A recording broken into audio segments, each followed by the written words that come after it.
El agrado de presentar a la doctora en psicología Liliana Kaufmann.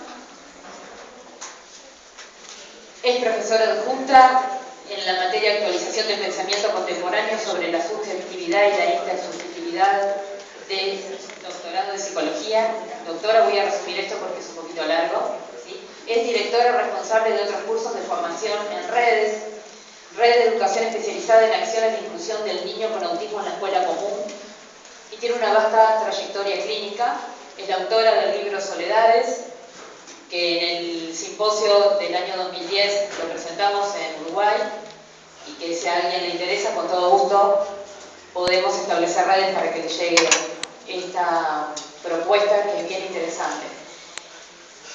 La doctora Liliana Kaufmann viene de Buenos Aires, Argentina, y nos va a acompañar hasta las 15 horas, o sea que luego de su disertación, si gustan intercambiar con ella, los invitamos a que aquellos interesados que tengan alguna pregunta y que exceda el tiempo, lo puedan hacer en este hall que tenemos al lado de la sala. Al igual que con las inspectoras de educación especial, si ustedes gustan hacer preguntas que no se pudieron contemplar ahora, lo pueden hacer allí en ese pequeño hall que tenemos. Bueno, bienvenida Liliana, te cedo el micrófono.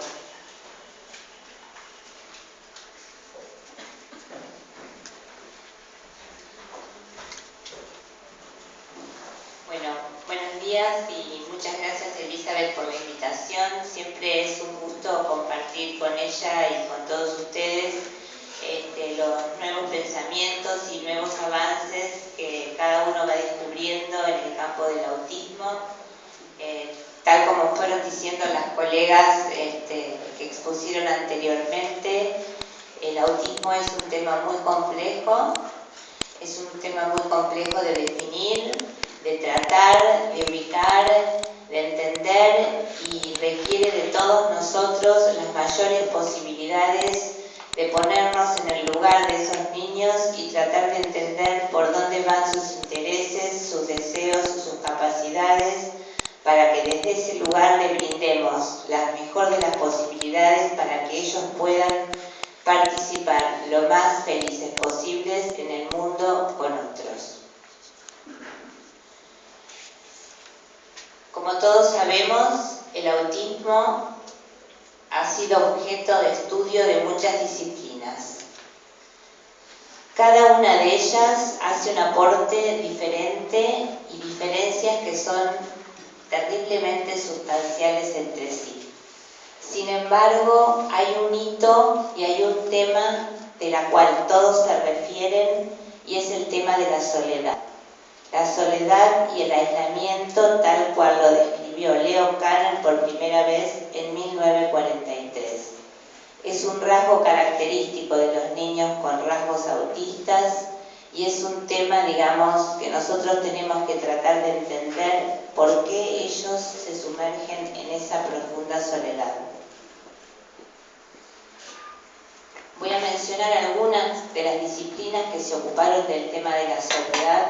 Por ejemplo, la psicología cognitiva dice que no se trata de que el niño esté aislado físicamente, sino que el niño está aislado mentalmente porque le falla un módulo cognitivo responsable de entender lo que los otros sienten, piensan o desean respecto de él.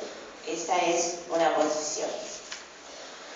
Las neurociencias enriquecen esta versión de la soledad mental del niño autista con el concepto de las neuronas espejo.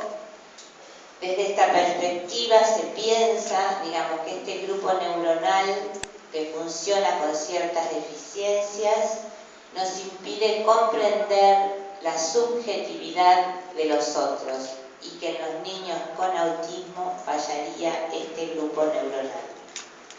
También existe el psicoanálisis como forma de comprender por qué estos niños se aíslan, y desde distintos autores piensan que es un mecanismo de defensa el aislamiento ante lo incomprensible que les resulta el mundo y ante lo poco contenidos que se sienten con los adultos, digamos, que los asisten.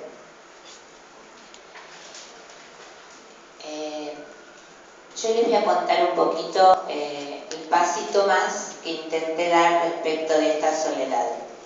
Yo hice una investigación respecto del tratamiento de niños pequeños entre 2 y 3 años que tenían rasgos o signos clínicos de autismo, con un enfoque desde el punto de vista teórico basado en la intersubjetividad, entendiendo por intersubjetividad el encuentro entre los mundos psíquicos o emocionales del niño y sus padres.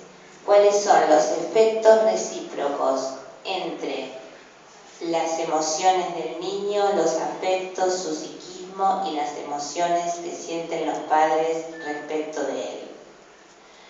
Y fue muy interesante la experiencia porque en todos los casos logré, digamos, ver cómo esos signos clínicos de autismo revertían, se modificaban, se atenuaban, cuando yo tenía en cuenta el vínculo primario y muy temprano que los niños establecían con los papás. Y esto no quiere decir que estamos hablando o culpabilizando a los padres de no haber podido establecer un vínculo con sus hijos. La hipótesis de base era que yo me encontraba con un niño que posiblemente desde el punto de vista innato tenga cierta vulnerabilidad a desarrollar un trastorno autista, desde el punto de vista genético, metabólico, etc. Sin embargo, a partir del tipo de interacción que establecía con sus papás, esos signos clínicos podrían incrementarse o ir desapareciendo. Y esto es lo que recién dijeron mis colegas, que fue el gran aporte de las neurociencias, de pensar que en el cerebro, cuando aún están, digamos, las posibilidades de modificación de las sinapsis neuronales, hay posibilidades de cambio de acuerdo a la interacción con el entorno, con lo social, con qué tipo de afectos específicos. A partir de investigación es que escribí el libro Soledades, las raíces intersubjetivas del autismo, porque me parecía que había algo que yo quería transmitir. Y era esto, que cierta vulnerabilidad a desarrollar un trastorno autista podía modificarse de acuerdo al tipo de interacción emocional y conductual que se establecía con el medio.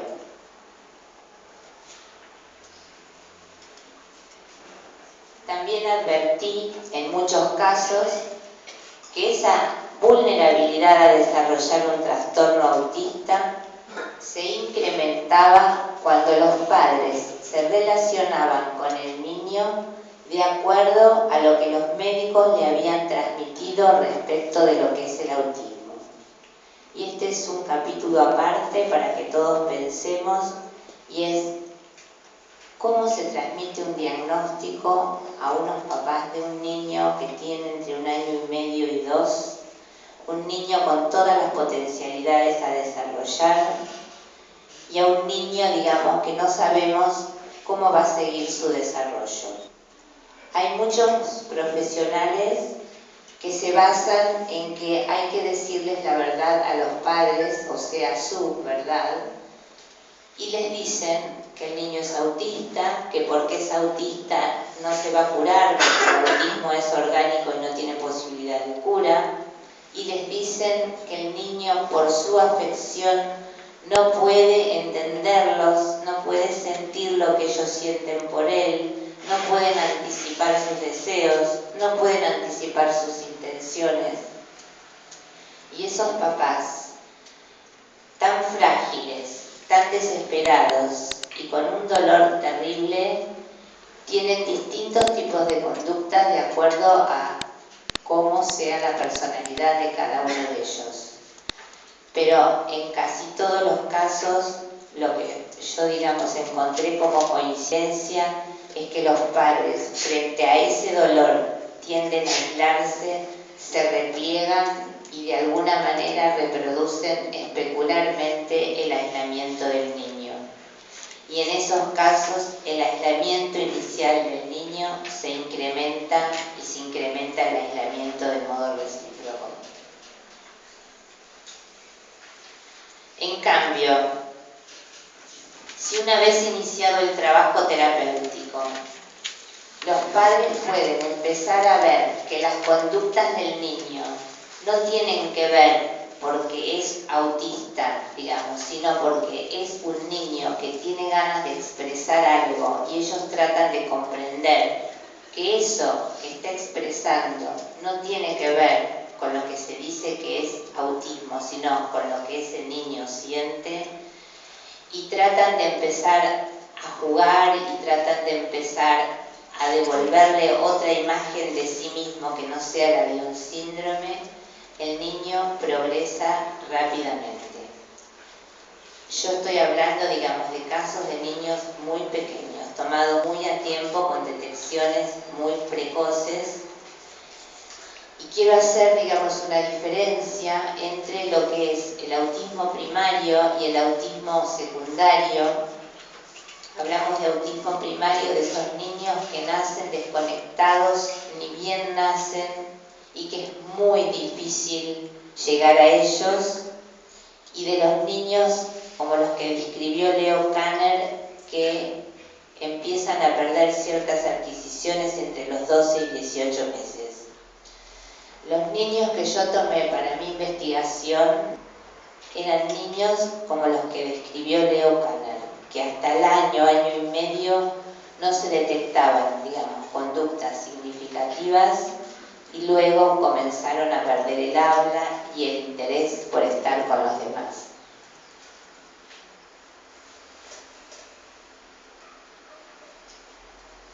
En base a esos resultados, llegué, digamos, a las siguientes conclusiones.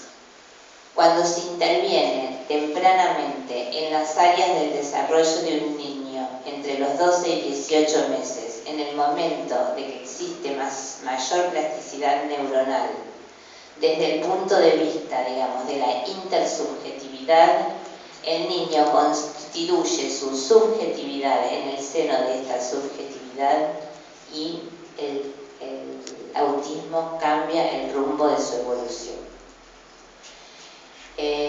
Esto es apenas, digamos, una pequeña síntesis de una de las cosas más relevantes que quería transmitirles respecto de la investigación que llevé a cabo durante varios años para ver qué tipo de tratamiento y qué tipo de abordaje sería bueno, digamos, que estos niños reciban. El enfoque de la intersubjetividad puede estar presente, como decían las compañeras recién, o acompañar también cualquier otro método de trabajo que se necesite provisoriamente o se piense que es lo mejor para un niño, porque hay muchos métodos con nombres y demás que circulan y que a algunos niños en determinados momentos de la vida les viene bien. Sin embargo, digamos, si estos métodos o estas técnicas no están incluidas en un contexto más grande que les brinde a los niños la posibilidad de ser vistos como niños, ninguno de estos métodos va a funcionar al estilo que uno tiene ganas que funcione. Es decir, para que los niños tengan ganas de participar y estar con otros.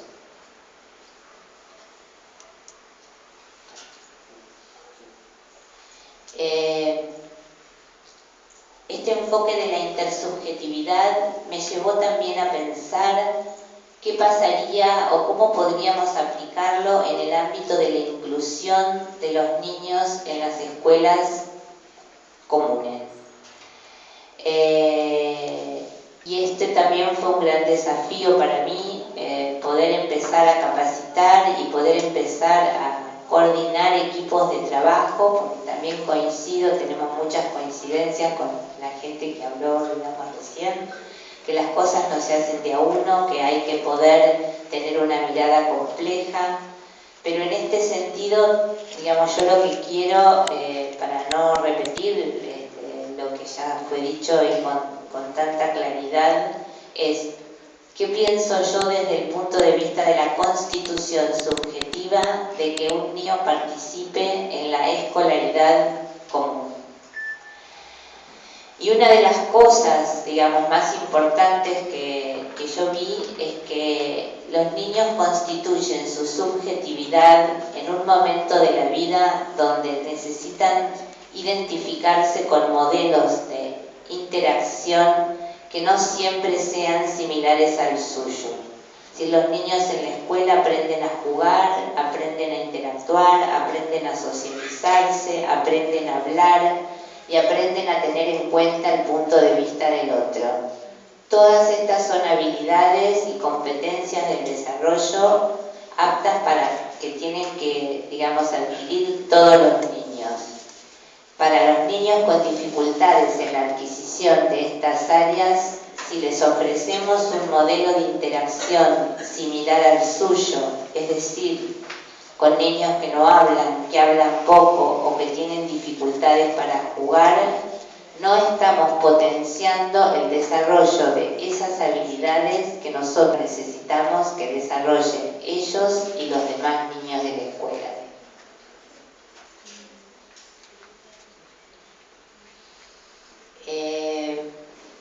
Y acabamos a ver, digamos, una diferencia muy importante entre lo que es integrar e incluir.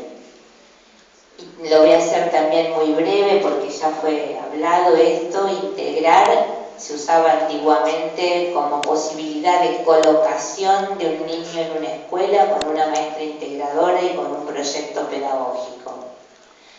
En este sentido, el avance que se hizo actualmente en relación a la inclusión es que con eso solo no alcanza. Es que se necesita, digamos, de la modalidad de una escuela inclusiva donde se reciba al niño y se realicen todos los cambios que la comunidad educativa necesita para que ese niño sea un niño más de la escuela.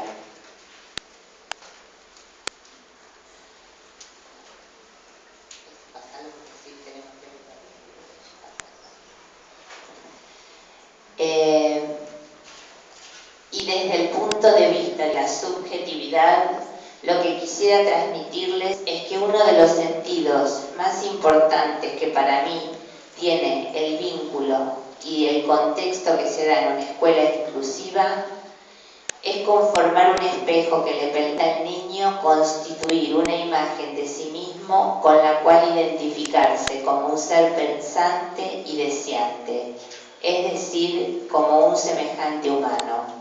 Porque la vida es con otros seres humanos y eso supone cierto entendimiento mutuo que nos aleja a todos de la soledad. Y esta soledad, la digo, no solamente para los niños que se encuentran solos en una escuela, sentados en el fondo porque no se pusieron los dispositivos para ver cómo pedagógicamente puede trabajar con otros. Solos los digo esos padres que sienten que su hijo no les responde como ellos imaginaron que lo hicieron. Solos son esas familias que llevan sobre sí la carga de un diagnóstico que les dice que lo que el niño tiene es inmodificable. La soledad de los maestros que muchas veces tienen poca capacitación para poder sostener, digamos, estas instancias de aprendizaje y sin embargo tienen muchísimas ganas de trabajar y muchísimos encuentros empáticos con los niños y demás. Y un poco la idea de estos encuentros es que nadie nos sintamos solos, que todos sintamos que estamos trabajando con otros, que tenemos a quien recurrir y que esto es una construcción conjunta, es decir, construir la subjetividad de un niño, de una familia y de un docente y de un padre depende del contexto intersubjetivo que nosotros como profesionales de las distintas disciplinas les podemos brindar a ellos y también nosotros aprender de ellos. Si tengo un ratito puedo pasar, no sé cuánto me queda. Si un ratito tengo 2 y más. 3 minutos. Tengo que elegir un video. Bueno, voy a elegir el video porque veo que acá hay mucha gente que tiene que ver con docencia. Voy a elegir un video que a lo mejor ustedes conocen, pero que me gustó mucho, que tiene que ver con la inclusión educativa. Así podemos hacer después alguna pregunta.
Bueno, con esto que es simpático, que se escuchó poco, pero es muy profundo, quería, digamos, terminar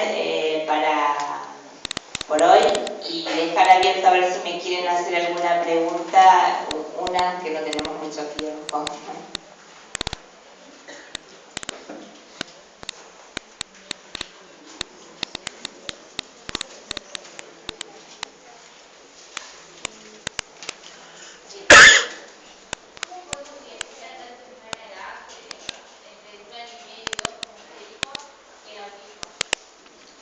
Bueno, esta es una pregunta muy importante.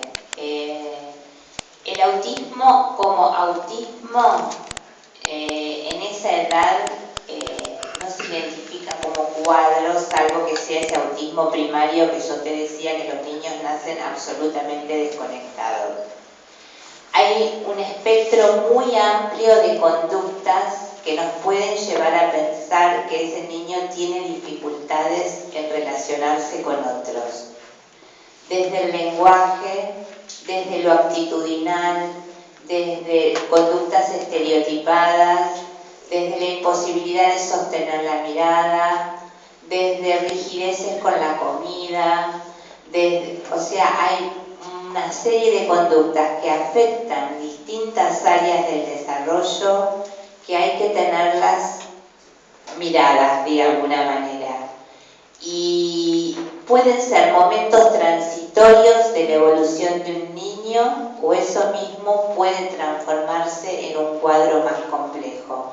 Por eso la gente que trabaja en guarderías y todo lo que significa atención temprana tiene que estar muy atento, no para diagnosticar, sí para ver cómo intervenir o qué tipo de cambios tengo que hacer yo o tengo que ver qué pasa con los papás.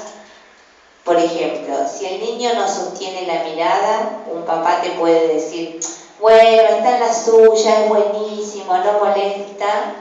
O te puede decir, yo no soy buen padre porque no me quiere, no me mira. O sea, cada encuentro de ese niño con esos padres es singular.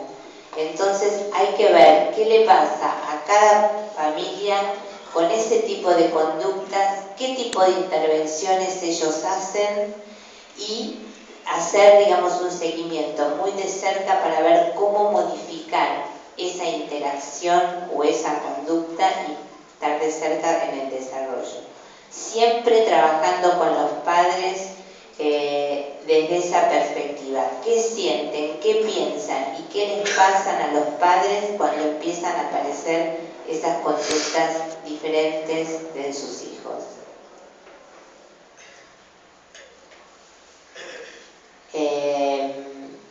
Hay un libro que se llama Los diagnósticos se borran con lápiz, hechos con lápiz se borran, algo así, un título, y esto es así. Hay diagnósticos que si se hacen muy tempranamente y se rotulan, el niño queda rotulado. Sin embargo, hay que poder poner en relevancia eso de que está pasando y trabajar con los papás para modificar, sin rotular, sin estereotipar y sin reproducir especularmente lo que los niños hacen. Es decir, sin dejarlos solos, sin dejarlos aislados y pensando que lo que nosotros podemos hacer en ese momento de la vida es fundamental para su desarrollo.